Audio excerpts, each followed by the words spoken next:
ځکه به نوه اسمانونه به له ما سره و مځکه به نوه اسمانونه به له ما سره و عشقه ستا واړه محرابونه به له ما سره و او ستا په فراق کې هم د وصل په حجره کې ومه ستا په فراق کې هم د وصل په حجره کې ومه نه به وې ته خو ستا زخمونه به له ما سره و او ځکه مې شنه کړلو د مینې په ورغوي باندې ځکه مې شنه کړلو د مینې په ورغوي باندې ګلدان و تا سره ګلونه به له ما سره و.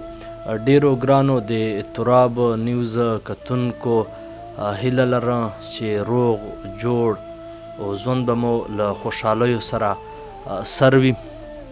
کتونکو یو وری بیا نن د پښتو د ادب یو لوی نام او دلته د موږ د لکي مروت د خاورې میلمه د کوټې نه د موږ راغلی محترم میلمه محترم پروفیسر محمود ایا صاحب له موږ سره ناسته له هر څه نه مخکې د خپل چینل له طرفه د رڼا ادبي ټولنې له طرفه د خپل مروت کام له طرفه خپلې خاورې ته په راتلک باندې ورته هرکلی وایو.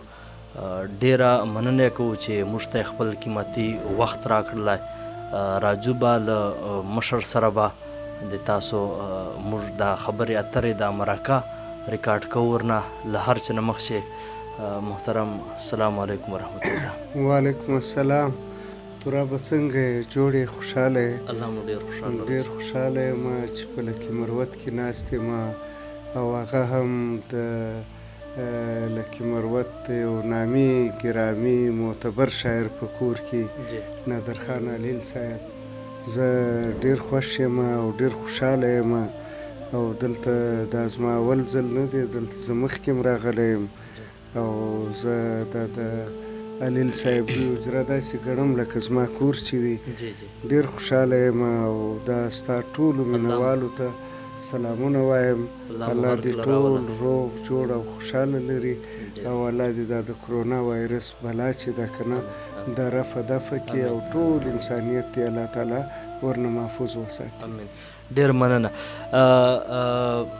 تاسو ظاهر د الحمدلله د چه تعارف محتاج نه یو چونکې د روایات هم دی بلکې د سنتو طریقه هم ده. کله موږ کتونکو سره خپل تعارف په خپل ځای باندې وکړو. تاسو پیدایش چېرته سره ده او په کومې نیټې باندې تاسو پیدا شوي؟ زما نوم محمود ایاز دی او د په ایجوکیشن ډپارټمنټ کې په کالج کې د سوشیالوجي دا د ټولنپوهنې استاد پاتې شوی یم، پروفیسر وم. اوس دا یو کال مخکې ریټایر شوم او زموږ مطلب یو ادبي کورنۍ ده. پروفیسر نواز مایل صاحب، ارواښاد سید ګوهر صاحب این دا دواړه وفات شوي دي او یو دانیال تریر زما وراره دی. دا نور دوه زما مشران وروڼه دا وفات شوي دي او دا د پښتو او د اردو مطلب نوموړي ادیبان، شاعران او نقادانو. بس ډېر خوښ یم چې په دومره درنې کورنۍ کې زه هم د هغې کورنۍ یو غړی یم او بس زه هم لګیا یم. له دا شعر و ادب سره مې تعلق دی. مخکې په نورلایي کې وو، نن سبا موږ په کوټې کې پراته یو. بس دغه د شعر و ادب کار چې دی که نه بس دا مې تر ټولو لویه سرمایه چې ده همدغه زما سرمایه ده او بس له دې سره انټچ یم، لګیا یم، کار کوم. تعلیمي زده کړې مو څومره کړې دي؟ کوم ځای مو کړې دي؟ او شاعري ما خو مطلب دا تر ګریجویشن پورې په نورلایي کې سبق ویلی دی. دا د مطلب جنوبي پښتونخوا یوه ضلع ده.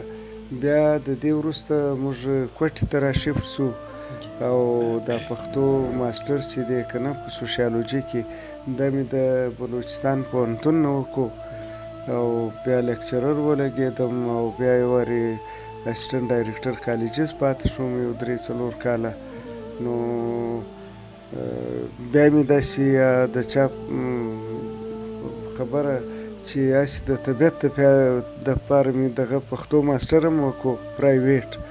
نو بس دا 2 ماسټر ډګري مې کړي دي. بس نور نو دا ادبیات دي بس لګیا یو. ما دلته په کوټه کې شخصي اکیډمي خلاصه کړه، سکام ادبي اکیډمي په نوم که نه. او د دې اکیډمۍ نه غالبا ما داسې 50 ته نږدې معیاري کتابونه د اردو او د پښتو د شاعرانو او ادیبانو خپاره کړي دي. او تر اوسه پورې د 3 مجلو مدیر پاتې سوی یم. اوله مجله ما د سکام ادبي اکیډمۍ نه راویسته د سکام په نامه. هغه 3 میاشتنۍ مجله وه. هغه 2 مجلې چې کله چاپ شوې نو زما پیسې ختم شوې. مجله چې ده هغه په حق ورسېدله. بیا مې دویمه مجله شروع کړه د لیک په نامه. هغه هم باقاعده د حکومت نه ډیکلیریشن واخیستو او میاشتنۍ لیک مجله مې شروع کړه. هغه هم زما په ادارت کې چلېدله. هغه مې هم د جیب په پیسو که نه د خپلو شخصي پیسو باندې یعنی دا مجله خپروله. 4 ګڼې چاپ شوې، بیا پیسې ختم شوې. بیا د دغې مجلې د لیک مجلې جنازه هم ووته. او بس بیا لګیا وم څه خپل کتابونه مې چاپ کړو که نه. او زما اولنی کتاب چې دی دیدن ته د ناوخته راغلو، دا یو رپورتاژ دی. موږ د لورلایي نه مطلب لاړو د خیبر پښتونخوا ته په ادبي دورې باندې. نو هغه حال یا هغه حالنامه بس په دې کې ما قلم بند کړي ده. دا زما اول کتاب و، دیدن ته د ناوخته راغلو. او دا نوم هم مطلب د ډېرې یادونې وړ دی. دا موږ لاړو هلته حمزه بابا ناروغ و، د لیډي ریډینګ هسپتال ته لاړو. نو موږ چې هلته لاړو د ده پوښتنې ته چې هلته ورغلو نو حمزه بابا چې دی هغه ډسچارج شوی و که نه د هسپتال نه، یعنې فارغ کړی و، روغ شوی و. نو موږ چې رالو چې واپس راووتو نو رازق فهیم زموږ یو ملګری دی، هغه یو شعر مطلب ورته رالو که نه، په څه سهیله به راتلو په څومره سخته راغلو، دید مو د ټپ شي چې دیدن ته د ناوخته راغلو.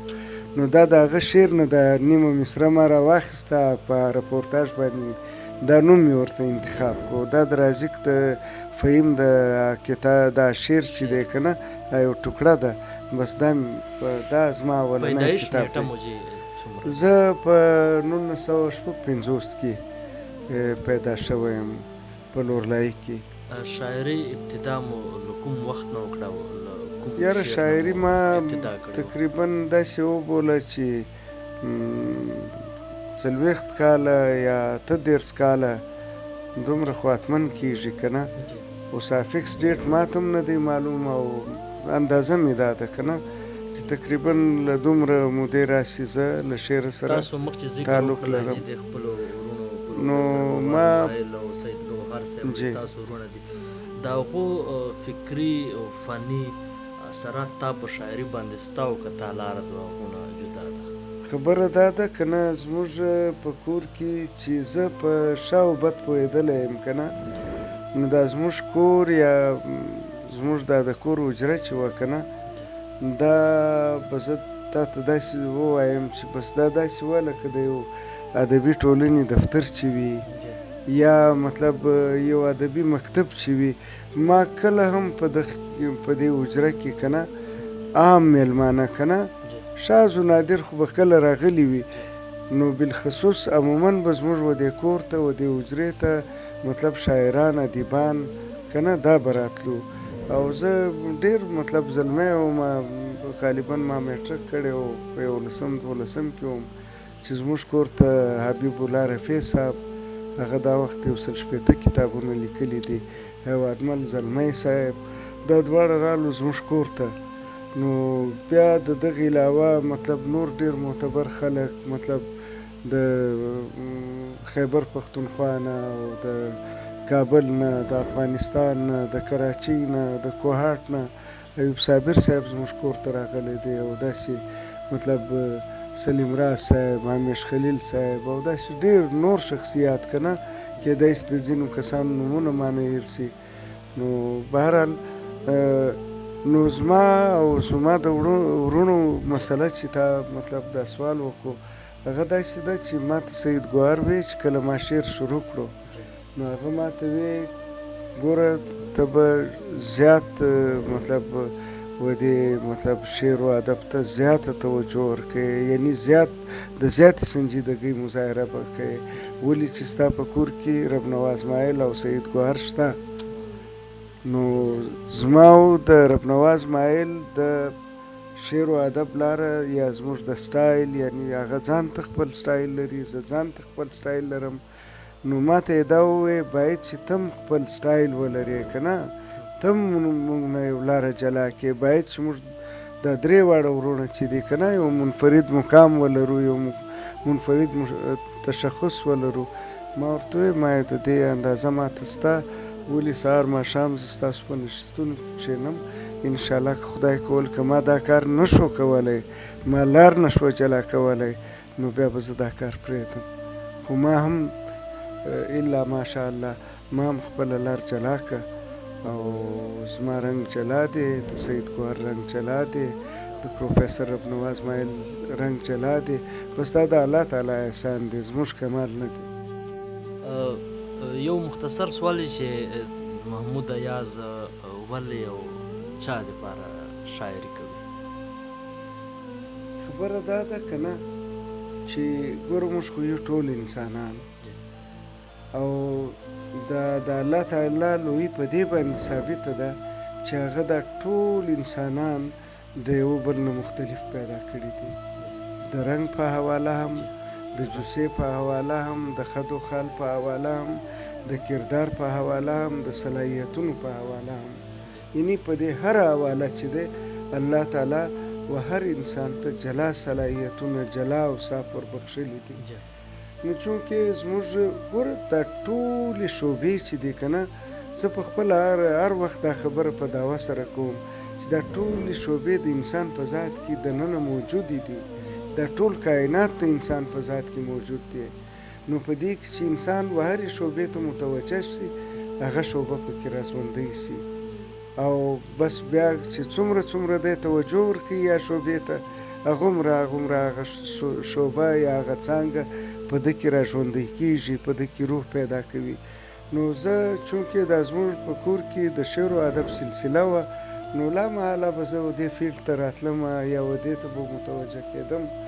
نو بیا چې کوم ما کار کړی دی که نه، ما خو مطلب دا شعر چې دی که نه دا د یو شعبې سره لا د یو څانګې سره لا له یوې مخصوصې دایرې سره دا داسې متعلق شی نه دی.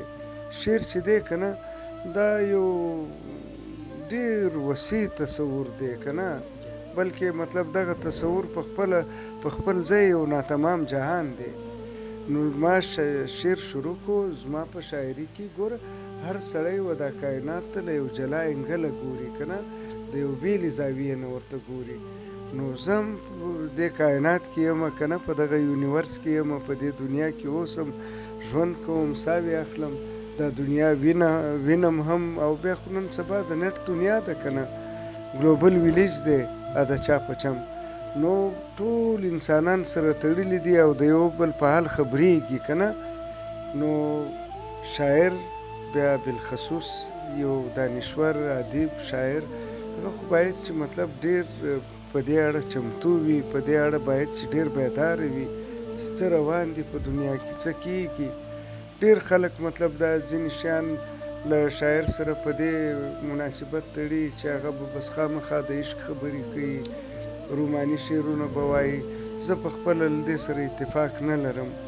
زه یم هغه په یو دنیا کې اوسي، هغه یعنی د عشق موضوع هم په هغه کې وي، په هغه کې به د جنگ موضوعات هم وي، په هغه کې به د ستړو په حواله هم خبرې وي، په هغه کې به د دې قام دردونه او زخمونه او د دې قام غوښتنې او د دې وطن هیلې که نه دا ټول شیان به پکې شامل غم وي. د جانا سره او بس دا غم دوران او غم جانا که نه دا به سره روان وي. نو بهرحال ما زه خو پخپله مطلب ځان ته خپل فکر لرم، هغه په دې بنیاد یعنی ما کله هم ارادي کوشش نه دی کړی چې زه دې مطلب یو انقلابي شعر ولیکم. زه دا مطلب زه دا د شاعري دا زما خیال دی، زه دا د شاعري دپاره یو ډېر مطلب څه ورته وایي یعنې ډېر وړوکی عمل یې بولم. یعنی ما ډېر شاعران داسې لیدلي او اورېدلي دي چې د وفا ژړا او دنیا کافیې سره د پښتونخوا کافیې خامخا تړي او په دې نیت یې تړي چې بیا به خلک خپړې راباندې ټکوي. زه د دې شکایل نه یم. که راغلی انقلابي شعر وایم یې، او بلکل که هر قسم موضوع راله یعنی داسې د الهامي کیفیت له لارې زه داسې شوي دي 6 میاشتې ما نیمه مصره هم نه ده لیکلي. یعنی د کپس کیفیت وي که نه، دا یو ادبي اصطلاح ده. نو په هغه حال کې ما یو شی نه دی ویلی او بیا چې راسي بیا داسې راباندې را روانوي لکه باران، لکه د باران څاڅکي که نه. نو بس دا خو یو لیونتوب خو دی. خو بهرحال دا کوشش کوم چې مطلب دا خپل شعر ته هم په تنقیدي نظر وګورم. و اوس هم زه دا وایم چې کیدای شي زما دا شاعري چې ده دا به اوس هم نه وي معیاري، د دې نه هم ښه شاعري کیدای شي، د دې نه هم ښه لیکل کیدای شي. جی تاسو څه خیال ده چې په یو کام باندې د شاعري څومره اثر پرېوځي او په دې حوالې سره پښتون کام ته په کوم نظر سره